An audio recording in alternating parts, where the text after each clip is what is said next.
আমি সাৰফেস কেমিষ্ট্ৰিৰ এডসৰ্পশন প্ৰসেছটোৰ ওপৰত পঢ়ি আছিলোঁ। আগৰ ক্লাছটোত আমি চালোঁ এডসৰ্পশন প্ৰসেছটো এবসৰ্পশনতকৈ কেনেকৈ ডিফাৰেণ্ট হয়। এইটো হৈছে এটা সাৰফেস ফেনমেনা আৰু এবসৰ্পশন প্ৰসেছটো হৈছে বাল্ক ফেনমেনা। আৰু আমি চাইছিলোঁ এডসৰ্বেণ্ট আৰু এডসৰ্বেট কি হয়। এডসৰ্বেণ্ট হৈছে যিটোৰ সাৰফেসত এডসৰ্পশন প্ৰসেছটো হয় আৰু যি মলিকুলছবিলাক আহি এডসৰ্ব হৈ যায় ইহঁতক কোৱা হয় এডসৰ্বেট, ৰাইট? এতিয়া এই এডসৰ্বেট আৰু এডসৰ্বেণ্টৰ মাজত উইক ফ'ৰ্চো থাকিব পাৰে। উইক ফ'ৰ্চ যেনেকৈ ভাণ্ডাৰৱালছ ফ'ৰ্চ বা ইহঁতৰ মাজত ষ্ট্ৰং কেমিকেল বণ্ডিঙো হ'ব পাৰে। অ'কে, যদি এই এডসৰ্বেট আৰু এডসৰ্বেণ্টৰ মাজত একেবাৰে উইক ভাণ্ডাৰৱালছ ফ'ৰ্চহে আছে তেতিয়া তেনেকুৱা এডসৰ্পশনক কোৱা হয় ফিজিকেল এডসৰ্পশন অৰ ফিজিজৰ্পশন, ঠিক আছে? আৰু যদি ইহঁতৰ মাজত ষ্ট্ৰং বণ্ডিং আছে যেনেকৈ কোভেলেণ্ট বণ্ড বা আয়নিক বণ্ড এনেকুৱা যদি কেমিকেল বণ্ড এটা ফৰ্ম হৈ গৈছে তেতিয়া সেই এডসৰ্পশনটোক কোৱা হ'ব কেমিকেল এডসৰ্পশন অৰ কেমিজৰ্পশন, ঠিক আছে? তো দুটাৰ বেছিক ডিফাৰেঞ্চটো বুজি পাইছা? ফিজিজৰ্পশন হ'লে এডসৰ্বেট আৰু এডসৰ্বেণ্ট মলিকুলছৰ মাজত একদম উইক ফ'ৰ্চ অফ এট্ৰেকশ্যন থাকিব আৰু কেমিজৰ্পশন হ'লে ইহঁতৰ মাজত ষ্ট্ৰং কেমিকেল বণ্ডিং প্ৰেজেণ্ট থাকিব।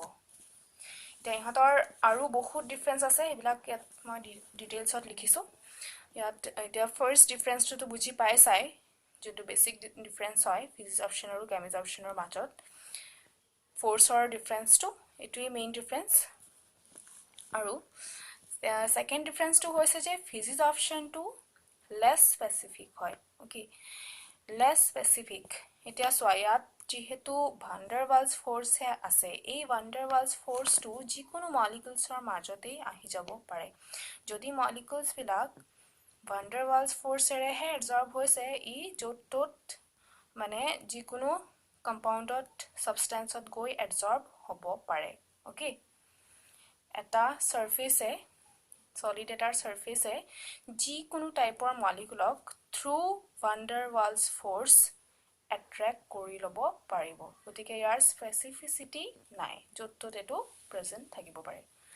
কিন্তু কেমিকেল বণ্ড য'ত ফৰ্ম নহয়, যিকোনো মলিকুলৰ মাজত কেমিকেল বণ্ডিং হ'ব নোৱাৰে, কিছুমান স্পেচিফিক মলিকুলৰ মাজতহে এনেকুৱা ষ্ট্ৰং বণ্ডিং হয়। সেয়ে যদি মলিকুলবিলাক বাই কেমিকেল বণ্ড এডসৰ্ব হৈছে তেতিয়া এইটো এনেকুৱা প্ৰচেছ চবতে পচিবল নহয়। কিছুমানতহে মানে এটা ছলিডে এটা ছাৰফেচত কিছুমান পাৰ্টিকুলাৰ মলিকুলহে থ্ৰু কেমিজৰ্পশন এডসৰ্ব হ'ব পাৰিব। Okay, so' chemisorption is said to be highly specific. Next difference হ'ল ফিজিজৰ্পশন ইজ মাল্টিলেয়াৰ্ড, কেমিজৰ্পশন ইজ ইউনিলেয়াৰ্ড। এতিয়া ইয়াৰো ৰিজনটো এইটোৱে হয় যে ফিজিজৰ্পশন আৰু ফিজিজৰ্পশনত এডসৰ্বেট আৰু এডসৰ্বেণ্টৰ মাজত ভাণ্ডাৰৱালছ ফ'ৰ্চহে থাকে। এতিয়া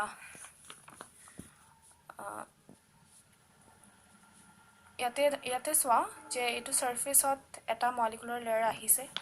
এতিয়া এনেকুৱা মলিকুল যদি আৰু আহে তেতিয়া সেই মলিকুলছবিলাকো ইয়াত আহি এডসৰ্ব হ'ব পাৰিব এই মলিকুলছবিলাকৰ ওপৰতে, কিয়কি ইহঁতৰ মাজতোতো ভাণ্ডাৰৱালছ ফ'ৰ্চ আহিব পাৰে, ৰাইট? ভাণ্ডাৰৱালছ ফ'ৰ্চটোতো মই কৈছোঁ যে য'ত ত'ত আহিব পাৰে, যিকোনো মলিকুলৰ মাজতে এইটো আহি যাব পাৰে।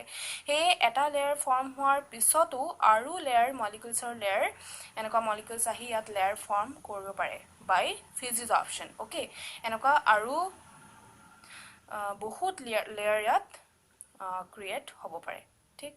সেয়ে ফিজিজৰ্পশনটোক মাল্টিলেয়াৰ বুলি কোৱা হয়। কিন্তু কেমিজৰ্পশন হ'লে ইউনিলেয়াৰ্ডহে হ'ব। এবাৰ এডসৰ্ব হৈ যোৱাৰ পিছত তাৰ ওপৰত আৰু বেলেগ মলিকুলছ আহি এডসৰ্ব হ'ব নোৱাৰে। এতিয়া ধৰা এমনিয়াৰ এটা পাৰ্টিকল আছে আৰু ইয়াত HCl আহি এডসৰ্ব হ'ব এই এমনিয়াৰ ছাৰফেচত। তেতিয়া কি হ'ব? HCl আৰু এমনিয়াই জানা যে ৰিয়েক্ট কৰে। এই ৰিয়েকশ্যনত এটা সল্ট ফৰ্মেশ্যন হয়, এমনিয়াম ক্লৰাইড। গতিকে ইয়াত কেমিকেল বণ্ডিং হৈ যাব ইহঁতৰ মাজত আৰু ইয়াৰ ছাৰফেচত এমনিয়াম ক্লৰাইড ফৰ্ম হৈ যাব। যিহেতু এডসৰ্বেণ্ট আৰু এডসৰ্বেটৰ মাজত কেমিকেল বন্ডিং হৈ গৈছে সেয়ে ইয়াত এটা প্ৰডাক্ট ফৰ্ম হ'ব এমোনিয়াম ক্লোৰাইড আৰু ইয়াৰ ওপৰত এমোনিয়াম ক্লোৰাইডৰ লেয়াৰ এটাহে ফৰ্ম হ'ব ঠিক আছে HCl টো যেতিয়া এবজৰ্ব হ'ব ইয়াত ই এনেকেহে এবজৰ্ব হ'ব পাৰিব ঠিক এতিয়া যদি HCl ৰ আৰু এটা লেয়াৰ আহিব বিচাৰে ইয়াৰ ওপৰত তেতিয়া কিন্তু HCl আৰু মলিকিউলছ ইয়াত এবজৰ্ব হ'ব নোৱাৰিব কিয়কি ইয়াত আৰু কেমিজৰ্পচন পসিবল নহয় HCl এ এমোনিয়াম ক্লোৰাইডৰ লগতটো আকৌ ৰিএক্ট কৰিব নোৱাৰে HCl এ এমোনিয়াৰ লগতহে পাৰে কিন্তু এতিয়া এমোনিয়াৰ সাৰফেসটো কোনে কভাৰ কৰি থৈছে এমোনিয়াম ক্লোৰাইডে কভাৰ কৰি থৈছে so further layer due to chemisoption is not possible chemisoptionৰ কাৰণে আৰু layer possible নহয় কিন্তু যদি HCl molecule আহে আৰু তেতিয়া HCl এ ইয়াত by physisorption adsorb হ'ব পাৰিব মানে HCl আৰু এমোনিয়াম ক্লোৰাইডৰ মাজত van der Waals ফৰ্চটো পসিবল হয় গতিকে physisorption হৈ যাব পাৰিব আৰু এটা লেয়াৰ হ'ব পাৰিব কিন্তু chemisoption হৈ আৰু লেয়াৰ ফৰ্ম হ'ব নোৱাৰিব বুজি পালা এটো পইণ্টটো ঠিক আছে then physisorption is reversible যেনেকে adsorb হৈছে তেনেকে ইয়াৰ reverse processটো possible যাক কোৱা হয় desorption মানে হৈছে molecules বিলাক আকৌ ইয়াৰ পৰা উলাই যোৱাটো সাৰফেসৰ পৰা ওকে weak force আছে কাৰণে desorption possible কিন্তু chemical bond এবাৰ ফৰ্ম হোৱাৰ পিছত হেতু আকৌ ৰিভাৰ্স কৰিব নোৱাৰি so chemisoption is irreversible then এটা important point হৈছে in physisorption enthalpy of adsorption is low এই adsorption process টো হৈছে এটা exothermic process তাৰ মানে যেতিয়া কোনোবা এটা গেছৰ মলিকিউলছ আহি সলিড এটাৰ সাৰফেসত আহি বহি যায় যেতিয়া adsorption টো হৈ যাব তেতিয়া তাত হিট ৰিলিজ হ'ব ওকে এই প্ৰসেসটোত হিট ৰিলিজ হ'ব তাৰ মানে delta H enthalpy of adsorption তাক ডেল্টা H এৰে বুজোৱা হয় এটো নেগেটিভ হোৱা মানে হিট ৰিলিজ কৰিব ওকে আৰু ইয়াক কোৱা হয় এক্সোথাৰ্মিক কিন্তু কিয়কি ইয়াত ফোৰ্সটো বহুত উইক হেহে বেছি হিট ৰিলিজ নকৰে এটা পইণ্ট মনত থবা যেতিয়া উইক ফোৰ্স আহে ফোৰ্স অফ অ্যাট্ৰাকশন হয় মানে যেতিয়া উইক বন্ড এটা ফৰ্ম হয় তেতিয়া কম হিট ৰিলিজ হয় যেতিয়া স্ট্ৰং বন্ড ফৰ্ম হয় তেতিয়া বেছি হিট ৰিলিজ হয় physisorptionত উইক বন্ড ফৰ্ম হোৱাৰ কাৰণে কম হিট ৰিলিজ হ'ব approximately 20 to 40 kilojoule per mole okay কিন্তু ইয়াত কি হৈ আছে ইয়াত কেমিক্যাল বন্ড ফৰ্ম হৈছে কেমিক্যাল বন্ড বিলাক বহুত স্ট্ৰং হয় আৰু স্ট্ৰং বন্ড ফৰ্ম হোৱাৰ কাৰণে হিটটো বহুত ৰিলিজ কৰিব ওকে 82 to 40 kilojoule 1 mole যেতিয়া absorb হ'ব তেতিয়া 80 ৰ পৰা 240 kilojoule লৈকে হিট ৰিলিজ কৰিব পাৰে high enthalpy of adsorption in chemisoption next point to temperature লগত related হয় physisorption to temperature বহালে কি হ'ব সোৱা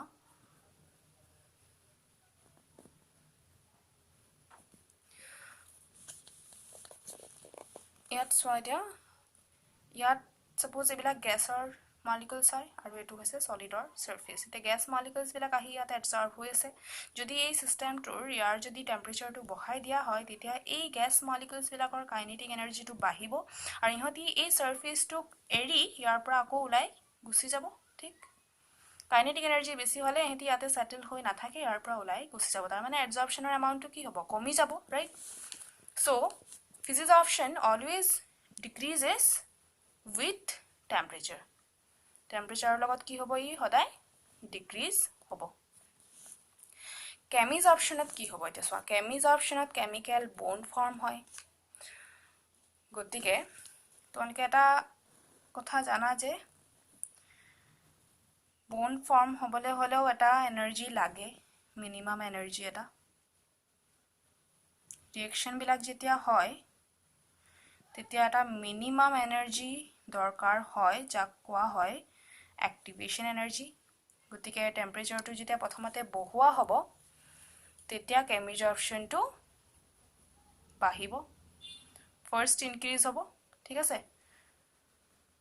এক্টিভেশ্যন এনাৰ্জিটো দৰকাৰ হ'ব ইয়াক গতিকে টেম্পাৰেচাৰ বঢ়ালে এডজৰ্পশ্যন বাঢ়িব ইন কেছ অফ কেমিজৰ্পশ্যন এটা পইণ্ট পাই যোৱাৰ পিছত আৰু যদি টেম্পাৰেচাৰ বঢ়োৱা হয় তেতিয়া বনবিলাক ভাঙিবলৈ ষ্টাৰ্ট কৰি দিব আৰু কি হ'ব এডজৰ্পশ্যনৰ এমাউণ্টটো ডিক্ৰিজ হৈ যাব তাৰমানে আমি এনেকুৱা এটা কাৰ্ভ পাম য'ত এটা পিক পইণ্ট এটা থাকিব ফাৰ্ষ্ট কেমিজৰ্পশ্যন ইনক্ৰিজ হয় এটা পইণ্টৰ পিছত the bone starts breaking and amount of adsorption decreases দুটাৰ ডিফাৰেন্স বুজি পাইছা ফিজিজৰ্পশ্যন লো টেম্পাৰেচাৰত ভালকে হ'ব টেম্পাৰেচাৰ বঢ়ালে কমিব কেমিজৰ্পশ্যন হাই টেম্পাৰেচাৰতে ফেভৰেবল হয় কিউকি কেমিকেল ৰিয়েকশ্যন হৈ আছে ইয়াত ফাৰ্ষ্ট বাঢ়িব কিন্তু বহুত বঢ়ালেও পিছত আকৌ কমি আহিব okay Then last point, no appreciable activation energy needed. It already discussed কৰিছোৱে যেহেতু ইয়াত chemical bond form নহয়